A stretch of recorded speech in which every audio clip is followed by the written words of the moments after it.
자, 그래서 reorganization을 갖다가 잘 하죠. 여러분의 삶에서도 reorganization, 재정비라고 하는 것이 제대로 되게 되면은 어떻게 돼요? 어떻게 돼요? 그 어떤 자기가 끌어놓은 업적이 계속 지속이. 뭔가 큰 일이 끝나고 나면은 덮어버리지 마시고 어떻게 돼요? 뭘 하나 끝내면은 거기에 소요된 걸 다 정리를 해요. 정리를 하고 자료를 모아두시고 그러고 난 다음에 시간을 내서 자기가 행한 일에 대한 뭐 시험을 하나 쳤다냐면 이 대차 대조를 해보세요. 그래서 장단점을 분석하고 더 잘하기 위한 훈련들을 이게 이제 우리 인생의 굉장히 그러니까 치밀하게 자기 체크를 하는 것이 중요해요. 그래서 우리가 이제 그 수많은 직업 세계에 많은 그 뭐라 그러면 성공하는 사람들이 있다고 할 때, 그러니까 꼼꼼하고 치밀한 사람 되게 많은데 축구 감독 중에도 그런 사람들이 많습니다. 그 여러분 그 바이런 뮌헨에서도 감독을 했고, 그런 다음 네덜란드 국가대표 감독도 했고, 젊은 시절에는 FC 바르셀로나 감독도 했던 네덜란드의 유명한 감독. 마지막 그 큰 팀에 있는 것이 그 기울어져 가던 그 맨체스터 유나이티드 감독을 했던 루이스 반갈 감독이 있죠, 그죠? 루이스 반갈 감독이 제가 텔레비를 볼 때마다 그런데 뮌헨 감독할 때 보면요, 맨날 이 체크판을 갖고 있어요. 그래갖고는 항상 그 기록을 합니다. 누가 뭐 했는지 태클을 하고 그런 다음에 자기 기록이 끝나야 자기 팀 골 터져도 그때 가서 이제 형광등처럼 박수치고 막 이렇게 환호를 하고 그런. 그 여러 번 보는데 곡이 아주 치밀하게 아주 꼼꼼하게 그렇게 뭐라 그럴까요? 자기 일을 갖다 챙기는 사람입니다. 그러고 난 다음에 이제 요즘에는 이제 맛이 좀 같다고 평가를 받고 있는 그 한때는 세계 최고의 감독이라고 그래서 부르는 게 갑이다. 그래서 백지수표 뭐 이래갖고 막 써서도 갈 수 있다라고 했던 천재 감독 이 호세 무리뉴 감독. 무리뉴 감독도 보면은 한 시합을 준비하기 위해서 거의 책 한 권에 되는 데이터를 갖다 작성을 이기기 위해서. 요즘 같으면 그 뭐하러 그렇게 경기 한번 하는데 무슨 그 데이터를 그랬냐? 그 사람은 치밀하게 그렇게 작전 준비를 한다는 거죠. 왜냐하면 그 사람 출신이 축구 선수를 했지만은 제대로 한 게 아니고 이 사람이 하던 일이 그 중고교 수학 교사였어요. 그렇기 때문에 수학에 굉장히 마인드가 뛰어나요. 축구 실력은 없습니다, 이 사람은. 근데 축구를 그런 식으로 해부하는 그런 능력이 뛰어난 사람이에요. 그렇기 때문에 무명팀을 갖다 우승시키고 또 엄청난 그 감독으로서의 업적을 보여준 사람입니다. 이런 것들이 우리에게 많은 시사를 한다라고 할 수가 있는데 정복 후 정비다라고 하는 것이죠. 자, 갑자기 확대된 그의 새로운 통치권에 든 그 곳들을 어떻게 다스려야 하는 것인가에 대한 고민, 그죠? 정책 집행으로 분주한 삶을 살아야 돼. 분주한 삶을 살아야 돼. 정복을 당한 페르시아인들이 그다지 불편을 느끼지 않고 새로운 체제에 적응할 수 있도록 해야 한다는 것이 그의 신념이자 방책이었다. 여러 번 얘기하지만은 그 사람의 이 마인드는 자기 아버지한테 배운 것 중에 그걸 배운 것 같아요. 사람을 어떻게 해서 자기 편으로 끌어들이느냐. 그러기 위해서는 많은 걸 양보를 해야 되고 자기 어떤 신념이라 이런 것들이 그렇게 중요한 것이 아니다라고 하는 어떤 프랙티컬한 마인드, 그죠? 프라그마티즘이라고 할 수 있는데 이게 굉장히 몸에 체화된 사람일 가능성이 있다라고 하는. 그래서 정복지에 가서 힘으로 누르고 많이 그러거든요, 보통. 근데 그러지 않고 자기에게 충성을 잘할 수 있도록 최대한 배려하는 그런 작전을 많이 폈다라고 이제 하는 것입니다. 자, 그다지 불편을 정복당한 페르시아인들이 그다지 불편을 느끼지 않고 새로운 체제에 적응할 수 있도록 해야 한다는 것이 그의 이제 그 신념이다. 이게 이제 정책이죠, 그죠? 이게 포용 정책이라고 하는데 페르시아도 포용 정책입니다. 여러분 페르시아를 갖다가 서양 사람들이 좀 그렇게 해요. 좀 깎아내리기 때문에 우리가 잘못 알고 있는데 페르시아가 이 거대한 제국을 유지할 수 있었던 건 포용 정책, 관대하게. 이게 알렉산더도 마찬가지거든요. 자기가 새롭게 그 들어온 나라들을 포용 정책, 관대하게 대하는 거죠. 포용한다는 포용. 하려면은 그걸 갖다가 많이 이제 뭡니까 품어줘야지 들어오지. 튕겨버리면 다 독립운동한다고 나가고 그죠. 한다면.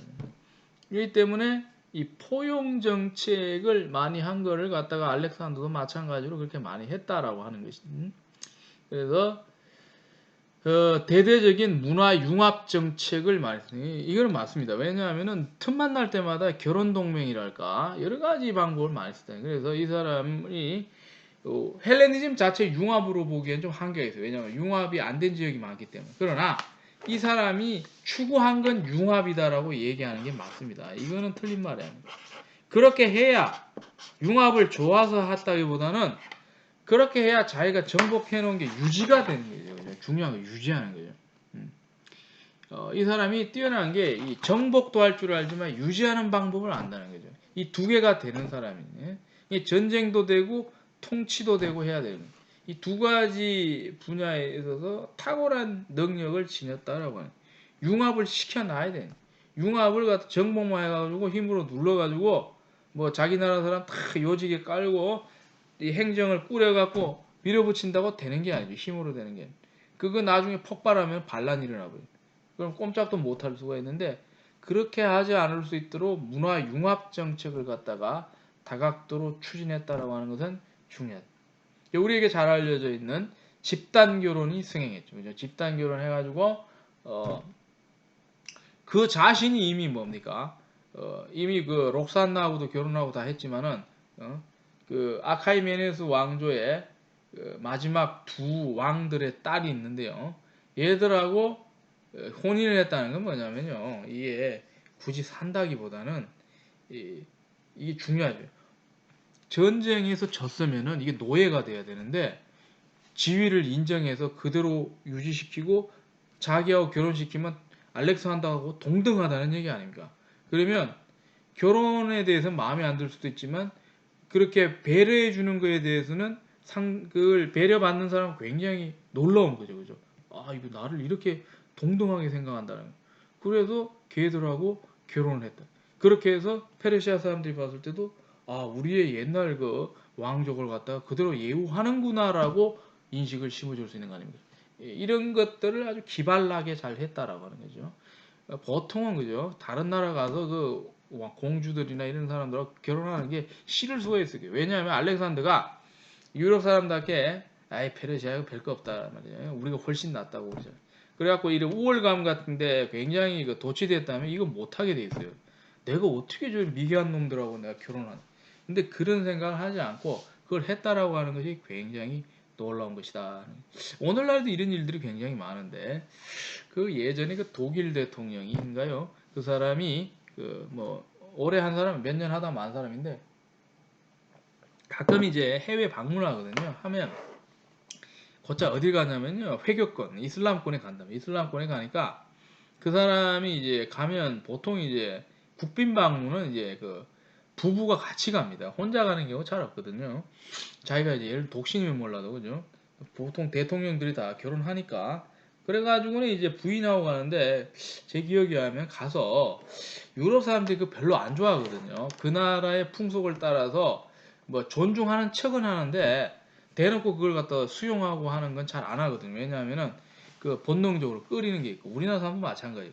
근데 거기 가면 여자들이 뭘 쓰냐면 부르카라 그래가지고 뒤집어 쓰는 게 있어요. 왜냐하면 이제 이슬람권에는 여자들이 이렇게 얼굴을 갖다가 함부로 이렇게 공식 석상에 집에 있는 건 괜찮은데 밖에 돌아다닐 때는 좀 여자답게 다니면서 이제 얼굴 가리는 우리나라도 예전에 이제 조선시대 보면은 그, 그 천민들은 괜찮은데 그 뭡니까 양반들이 외출할 때는 남자는 괜찮은데 여자들 같은 경우는 어떻게 돼요? 이게 뒤집어 쓰고 가는 거 봤죠, 그죠? 옆에 이제 따라가는 종들이 아주 얼굴 좀 이렇게 오픈해서 다니지만 여기는 뒤집어 쓴단 말이에요. 뒤집어 쓰고 눈만 이렇게 딱 떠갖고 이렇게 돌아다니는 게 있죠, 그죠? 그런 식으로 외출했는데 이슬람권이 아직까지도 여자에 대한 어떤 그런 억압이 있습니다. 그러니까 그렇게 뒤집어 쓰는 걸 좀 많이 하는데 가서 뭐 본인이 원해서 뒤집어 썼다는 그런 얘기죠, 그죠? 그렇게 해갖고는 이제 이슬람 사람들 마음을 좀 이렇게 풀어주려고 그래요. 그냥 우리 너하고 우리는 같은 그런 공유할 수 있는 의식을 공유할 수 있는 그런 사람들이라는 걸 좀 심어주려고 했다는 그런 기사를 본 것 같은데 어쨌든 간에 이 알렉산더도 그런 어떤 외적인 측면에서 굉장히 양보를 많이 하는 전략적인 그 정책을 많이 추진했다라고 얘기할 수 있습니다. 그래서 이제 뭐 실화인데도 불구하고 뭐 1만 명이 넘는 그리스에서 온 병사들을 갖다가 현지인들하고 토착민, 그러니까 페르시아 사람들 아닙니까, 그죠? 페르시아 사람들하고 결혼하도록 주선해.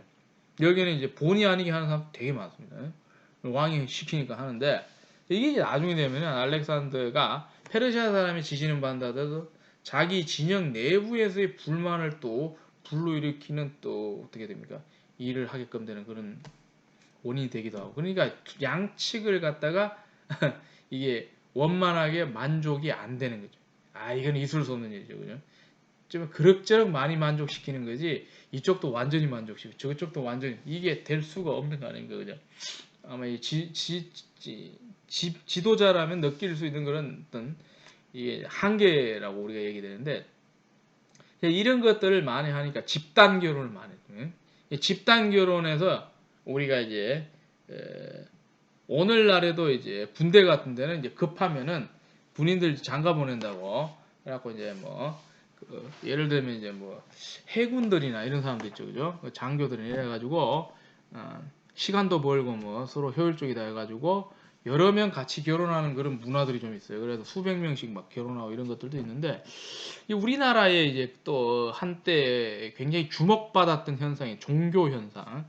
이단 종교로 우리에게 알려져 있는 통일교가 있어요. 통일교가. 이 통일교가 뭘 했냐면은요. 그 거대한 공간을 빌려요. 체육관 같은 빌려가지고 뭐 하루에 한 남자 1000명, 여자 1000명이에요. 집단 결혼을 많이 시켜요. 그러고 난 다음에 그걸 갖다가 누가 이제 결혼시켜 주냐면 이게 이제 자유 결혼이 아니고 종교적인 어떤 포맷에 의해서 결혼해요. 그렇다고 해서 뭐 자유가 없다 그런 게 아니라 종교적으로 딱 자기들끼리 이렇게 신념이 많은 사람끼리 결합을 하는데 이게 예전에 한창 많이 할 때는 그 정말 뭐 수천 명씩 결혼하는 거 본 적이 있어요. 그게 마치 그 알렉산더가 한꺼번에 왕창 결혼시킨 거하고 자꾸 연상이 되는데 이게 가능하려면요 이렇게 왕처럼 무지막지한 권력이 있거나 종교적인 힘이 있으면은 또 이렇게 집단 결혼 같은 게 가능합니다. 그래서 그랬던 기억이 많이 나는데 자 그래서 여기서 이제 의도된 바는 무엇이냐 하게 되면 마케도니아와 이란 출신의 정치 군사적인 이 엘리트 계층을 창출하고자 하는 엘리트 폴리티컬 엘리트인데 그죠? 이 흔히 우리 지도층으로 보면 돼요 이걸 지도층. 상류층으로 보면 안 돼요. 이 경제적 개념이고 정치적으로 봤을 때 엘리트를 갖다 우리가 지도층으로 봅니다. 엘리트. 엘리트는 무슨 말이냐면 셀렉티드란 말입니다. 선별됐다는 거죠. 이 선별이 주는 의미는 뭐냐면 우수하다는 거예요. 우수하다. 우리나라에서 엘리트 출신이다 그러면 어떻게 생각하면 인재로 보면 돼. 인재. 사람인데 비교해봤을 때 남들보다 훨씬 나은 사람이 인재로 보면 돼. 그래서 우리 흔히 그런 말 엘리트 체육이다. 그다음에 엘리트 대학이다.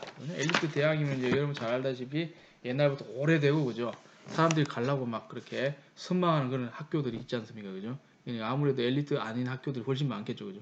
이게 이제 엘리트라고 하는 의미는 뭐냐면 우수하다는 말이고 선별되었기 때문에 이 질적 능력을 가지고 이게 뽑힌 사람들을 얘기합니다. 엘리트라고 하는 거. 그래서 이제 여러분들 그 독서를 하다 보면 그거하고 많이 부딪히게 되는데 로컬 엘리트란 말을 많이 씁니다. 서양 고대에서 이 로컬 엘리트를 보면은 번역도 안 해요. 그냥 이걸 번역하기 굉장히 힘들어가지고 지역 엘리트로 번역해요. 엘리트는 번역이 안 되는 말이거든요.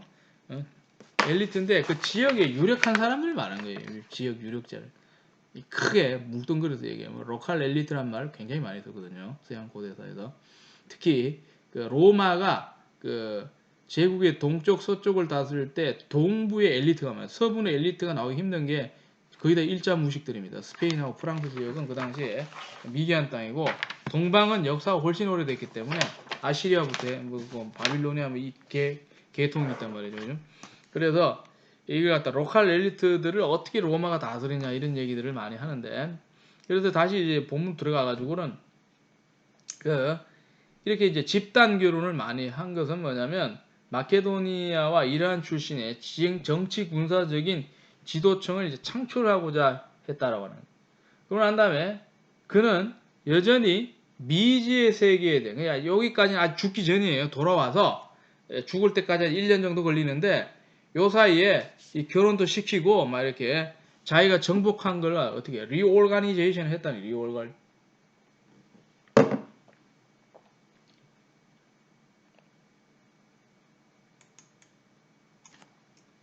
그래서 미지의 세계에 대한 호기심, 정복력도 대단히 많은 사람. 그래가지고 이제 뭘 하냐면은 정복을 실컷 했는데도 불구하고 또 정복하고 싶은 데가 있으니까 군대를 슬슬 다듬기 시작합니다. 군대가 전쟁하다고 많이 10년이나 써먹었던 그 군대 아닙니까? 그죠? 재편성을 합니다.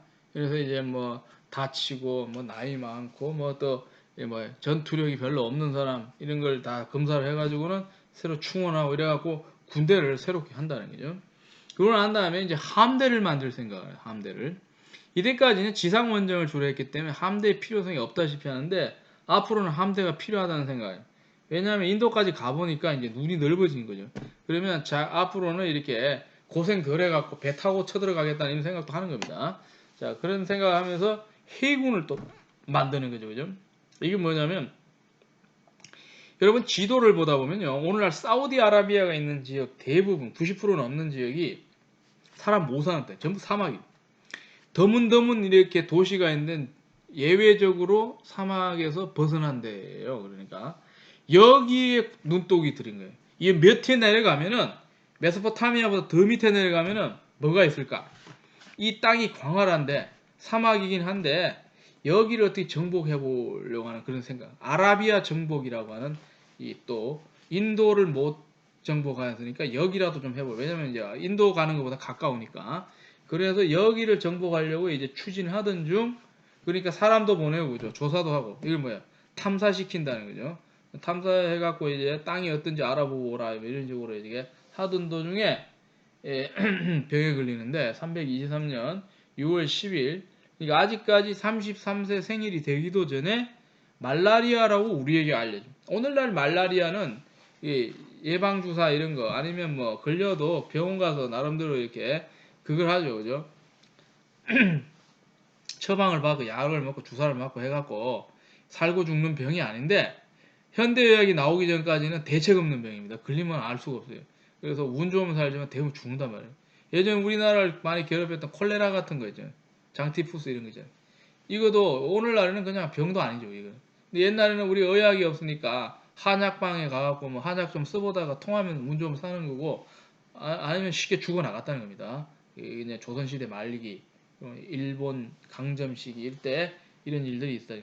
요즘에는 병도 아니죠. 근데 말라리아로 알려져 있는 이런 병에 걸려가지고 몇 개월을 고생하다가 이제 죽어버렸다. 이죠. 이제 저도 예전에 이게 관련된 수업을 들었는데 이 과정이 있을 때 몇 달 정도는 비실비실했다는 거예요.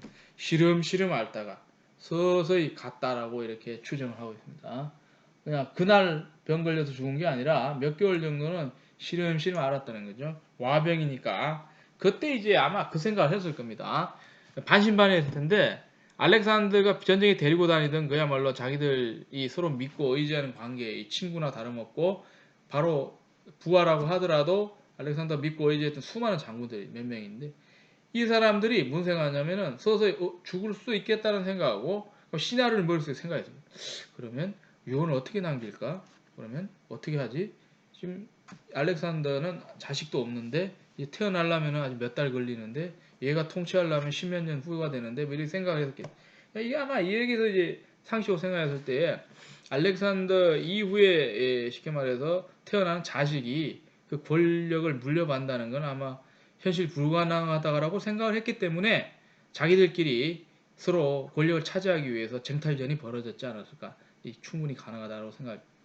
자, 30대 초반의 나이였기 때문에 그의 죽음은 예견된 것이 아니라 갑자기 온 거예요. 마케도니아 지휘부에서는 이러한 죽음에 대한 마땅한 대안, 해결책이 없었고 임기응변을 할 수밖에 없는 상황. 그의 대를 이을 후계자로는 정신박약적으로 알려진 이복 동생. 이복이라고 하는 건 뭐냐면 부모가 동일하지 않은 둘 중에 하나만 매치되고 하나는 서로 공유되지 않은 부모를 가진 이걸 갖다가 이복 동생, half brother, half brother, 반동신, 반동. 누구냐? 아르히다이오스라고 해요. 아르히다이오스.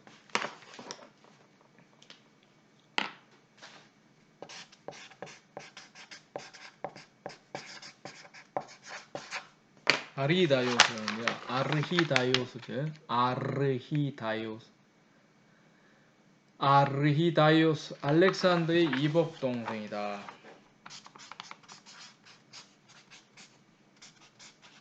할브 브루다라는 독일말로 하면 할브 브루다, 영어로 하면 have brother. 이 친동생이 아니라는 거죠. 친동생이 아니고 의붓 동생이라고 해. 반동생. 이 이제 의붓 동생. 알렉산더의 이 쉽게 말해서 이복 동생인 배가 다른 동생. 배가 다른 동생. 이복 동생인 아르히다이오스가 있었으나 얘는 어떻게 정신박약. 쉽게 말하고 제정신이 아니다. 제정신. 그러니까 이게 판단력 자체가 못 믿는 사람이니까 권력을 주면 안 된다. 이게 반드시 안 되는 사람이고, 알렉산더가 그 저기 소고드족의 그 추장의 딸하고 결혼했는데 록산나와 결혼해서 낳은 자식은 지금 세상에 나오기 직전이에요. 그러니까 아직까지 뱃속에 있고, 그러니까 얘가 나와서도 통치 정도 하려면 10몇 년 걸리겠죠. 그죠? 그러니까 이 누구를 어떻게 해야 되는지 알 수가 없어가지고 이제 대책이 없는 상황인데, 이거는 이제 정사는 아니고 전하는 바에 일설에 의하면, 그죠? According to legend란 말이죠. 그죠? 에피소드나 여기에 의하면은 알렉산더는 유언으로 권력을 가장 강한 자에게 줘버려라 이렇게 얘기해요. 무슨 말이냐면 이 불분명한 말인데, 자기 자식이 없으니까, 줄 사람이 없으니까 너희 중에 힘센 놈이 가져. 알렉산더의 어떤 살아가는 인생하고 비슷하죠. 그죠? 이 사람은 항상 힘으로 이기는 게 인생의 모토였기 때문에 이런 말 할 만도 한 사람이죠. 그죠? 어차피 자기 자식이 없으니까. 실제로 이제 그의 권력을 물려받을 수 있는 알렉산더의 집안 내의 인물은 없었기 때문에 과도기적으로 통치를 이제 누군가가 해야 되는데, 그래서 자기 엄마하고 이 마케도니아 본토의 알렉산더의 생모 올림피아스, 그죠? 아시다시피 그 알렉산더 아버지였던 필리푸스가 젊은 시절 이미 맛이 정내미가 떨어진 여자, 신기가 너무 많은 여자, 신기가 온몸에 뱀을 칭칭 감고 뭐 이런, 플루타르크의 뭡니까 알렉산더의 알려지지 않은 일화를 주로 다룬 알렉산더 영웅전에 보게 되면은 자기 어머니가 소시적부터 필립이라고 하는 그 남편이 굉장히 부담스러울 정도로 이제 영적인 사람이에요. 신기가 많아서. 그래서 사람인지 아니면 요물인지 좀 헷갈리는 여자여서 아마 이게 부부관계 안 좋은 어떤 그 이유가 됐을 거예요. 그래서 그 여자가 여자다운 게 있는 게 아니라 마치 요술하는 사람처럼 마법사처럼 이렇게 행세를 하니까 정이 팍 떨어져 버렸어요. 그래갖고 가까이 하지 않았다라고 하는. 이게 부부관계가 어떻게 돼요? 한국말로 소원하다, 덤성덤성한 거죠, 그죠? 이거 뭐 이게 정이 있어야 되는데 이게 사람으로 안 보이는 거. 아주 그냥 그 정이 팍 떨어지는 그런 관계로 오랫동안 지냈다라고 추측을 하고 있어요. 그래서 이 올림피아스가 일단은 좀 다스리고, 왜냐하면 사람이 없으니까 나이 많지만은 올림피아스라는 알렉산더 엄마나 아니면은 그 주변에서 알렉산더하고 오랫동안 전쟁에 같이 했던 친구라고 할 수도 있고 부하 장군을 할 수 있는 여러 사람들이 있어요. 힘센 사람들이죠, 그죠? 실제로 실권자들 아닙니까? 실권자. 이런 사람들이 좀 임시적으로, 영구적이 아니고 뭐 하나 이제 제대로 누가 나올 때까지 다스리는 과도적 체제로 나아가게 됐다. 이렇게 얘기할 수 있는. 자, 그렇게 해서 이제 권력의 세습은 요원한 일이라는 거죠. 왜냐면 알렉산더 자식이 언제 커갖고 판단력이 있어야 줄 거 아닙니까? 그러니까 나오지도 않았는데 세상에. 자, 그래서 요원한 일이 된 이제 실권을 장악하기 위한 투쟁이 이제 벌어지게 되죠. 이거는 역사에 있어서 그죠. 99.9%입니다. 100%라고 하긴 좀 그렇고 99.9%인데 이런 상황에서 일 안 벌어지는 거 없어요. 이게 욕심을 다 부려갖고 내가 이걸 기회를 잡아야 되겠다. 이 동양사도 그렇고 한국사도 그렇고 보시면 서양사도 그렇고 똑같습니다. 이렇게 엉성한 때가 되면은 들고 일어나는 게 들고 일어나. 기회가 오면은 전부 다 권력을 차지하려고 하는. 자, 그래서 이게 후계자들끼리 전쟁이 벌어요. 이걸 갖다가 디아도코이 시대다 이렇게. 디아도코이가 세월이 많이 흐릅니다. 이 디아도코이 자기들끼리 치고받고 하는 내부 전투 시대가 벌어지는데, 그리스어로 후계자를 디아도코이라고 그러거든요. 디아도코이. 뭐 독일말로 낙폴가라 그러고, 아니면 이제 석세스라고 우리가 얘기할 수도 있죠. 계성자 전쟁인데, 그래서 그리스어로 디아도코이 후계자의 전쟁이 벌어집니다. 낙폴과 석세솔란 말이에요. 석세솔. 이 디아도코이들이 자기들끼리 치고받고 전쟁이 벌어집니다. 프톨레마이오스도 있고요. 그런 다음에 그 안티고누스라고 하는 사람, 셀레우쿠스라고 하는 사람, 별의별 사람들이 많이 들고 일어나갖고 이건 내 거야 하면서 이렇게 공방이 벌어요. 그러니까 알렉산더는 323년에 죽고 그 이후로 수십 년간 이 디아도코의 후계자 전쟁이 벌어진다. 이때는 알렉산더가 죽는다 이 말이에요. 요걸 이제 잘 알아야 된다 이 말이에요. 여러분 잘 알겠지만 한번 정리하면서 머릿속에 넣어보세요. 그러니까 323년 이 6월달에 알렉산더가 죽고 난 다음에 그러니까 만 33세 정도에 죽고 아가 이제 죽는 거죠. 알렉산더 죽고 후계자 전쟁이 수십 년간에 걸쳐서 왜 알렉산더의 대를 잇기 위해서 자기가 이제 뭡니까 헬레니즘 제국의 제왕이 되기 위해서 했는데 한 사람이 그걸 못해요. 전체 제국을 다 차지하지 못하고 결국은 서로가 서로를 이기지 못하니까 몇 등분으로 나눠져요. 분할이 돼버려요. 예, 분할이. 그래갖고 치고받고 해서 한 사람이 탁 나와버려야 되는데 그렇게 하지 않았다니. 예를 들면 일본 이제 알다시피 뭐 임진왜란 하면은 늘 나오는 게 도요토미 히데요시 아닙니까 그죠? 도요토미 히데요시 같은 경우는 일본 제국이 아니라 그걸 뭐라 그래? 일본이 그 당시 이제 열도가 이 섬으로 된 이 땅이 계속 서로 분열해서 나눠져 있는데 정말 이제 역사상 드물게 한번 통합을 해버려. 한 사람이 나오는데 이거는 도요토미 히데요시 혼자서 다 통일을 해버렸다는 거죠. 그렇게 이런 식으로 딱 나와야 되는데 알렉산더 죽고 난 다음에는 그렇게 했는데 한 사람이 딱 치고 나와서 정리가 안 되고 쭉 갈라져 버렸다 이 말이에요. 갈라져. 예. 그것이 어쩔 수가 없다 이 말이에요. 그 콘스탄티누스 대제가 죽었을 때도 어떻게 되냐면요. 그 자식이 몇 명 있는데요. 한 명, 두 명 정도는 제거가 돼요. 그러나 나머지 남은 자식끼리 어떻게 돼요? 갈라먹어요. 제국을. 거대한 로마 제국을. 이런 식으로 되지. 이게 한 사람이 다 쳐서 없애버리고 혼자서 착 치고 나가기가 굉장히 어렵다는 거예요. 러시아 제국 자체가 너무 크니까 이게 하나로 한 사람이 그냥 관철시킬 수 있는 상황이 아니었을 거라고 생각이 드는 것입니다. 그래서 분열되고 말았다 이 말이에요. 분열되고 말았다. 자, 알렉산더의 용맹하는 장군이다. 프톨레마이오스는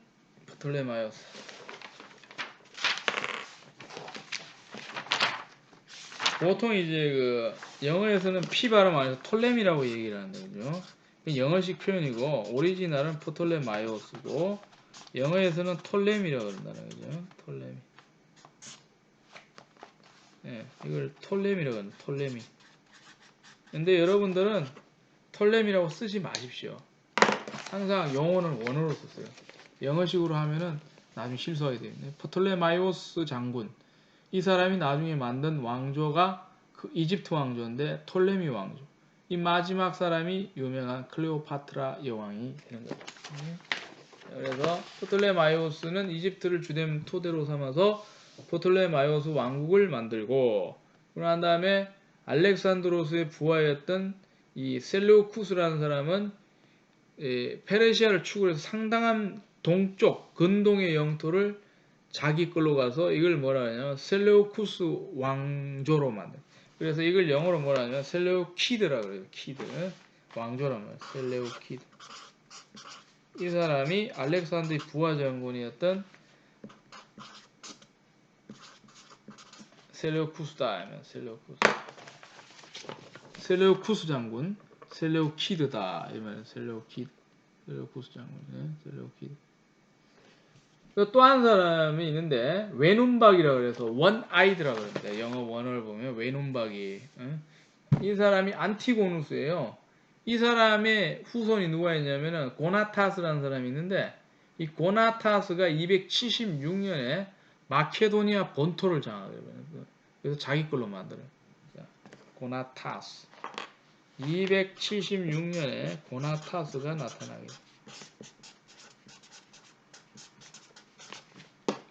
기원전 276년에 마케도니아를 누가 가져간다? 바로 안티고니우스의 후손이었던 고나타스. 영화를 보게 되면요, 이 눈 하나 없는 사람 나와요. 알렉산더 2005년 영화. 이 사람이 바로 안티고누스입니다. 안티고누스. 자, 그런 다음에 그 외에 규모가 작은 왕국들로 페르가문도 있고, 그런 다음에 박트리아라고 하는 나라도 있고, 파르티아도 다 있는. 나중에는 이제 또 이 크기도 하는데 자세한 건 시간이 없어서 설명 못 하겠고, 그래서 이제 이런 식으로 해서 나눠졌다라고 그런 얘기가 되는데요. 자, 그러면은 나눠지고 난 다음에 헬레니즘 사회를 한번 봐야 될 텐데, 사회를 어떻게 이제 우리가 볼 수 있느냐 얘기를 한번 보는데, 여기 보면 이제 헬레니즘사라고 해가지고 여러분 갖고 있는 문서 자료가 있을 겁니다. 그러니까 그리스사, 헬레니즘사 제가 엮어서 여러분 문서에 묶어서 드렸을 텐데, 이걸 살짝 보여. 시간이 너무 없어가지고. 자, 장구한 고대 그리스의 역사와 로마의 역사를 끼고 형성된 헬레니즘의 시대는 19세기 독일 역사가 유명한 요한 구스타브 드로이젠, 유명한 19세기에 이 사람이 그 랑케의 제자인데요. 이해 이론을 만들었어요. 페시디에스 테오리라 그래서 드로이젠입니다. 드로이젠. 이 사람이 쓴 유명한 책이 있는데 저도 지금 갖고 있는데, 히스토릭이라고, 역사론이라고 하는 책이 있어요. 역사. 19세기의 역사 이론에 엄청난 도움을 줘요. 이 사람이 역사 이론은 끝난 게 아니라 원래 출신이 서양 고대사학입니다. 서양. 거기서 뻗어가서 역사 이론도 또 만드는 사람이에요. 천재적인 역사가 드로이젠. 요한 구스타브 드로이젠이 처음 발견한 게 뭐냐면, 그리스 역사에서 하나 떼서 봐야 될 게 나타났다. 떼서. 이때까지는 어떻게 봐요?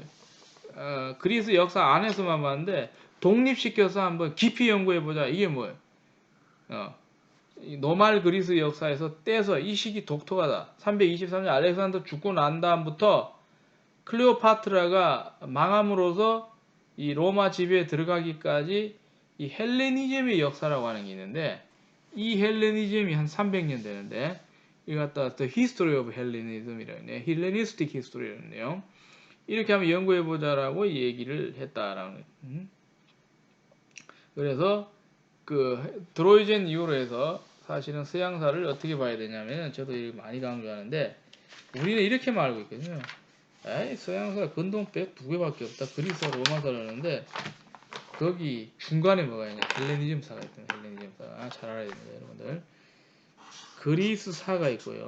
그리스사가 있고 로마사가 있죠, 그죠? 로마사가. 그 사이에 뭐가 있냐면 바로 헬레니즘사가 있다는, 헬레니즘사. 이걸 알아야 돼요. 이거.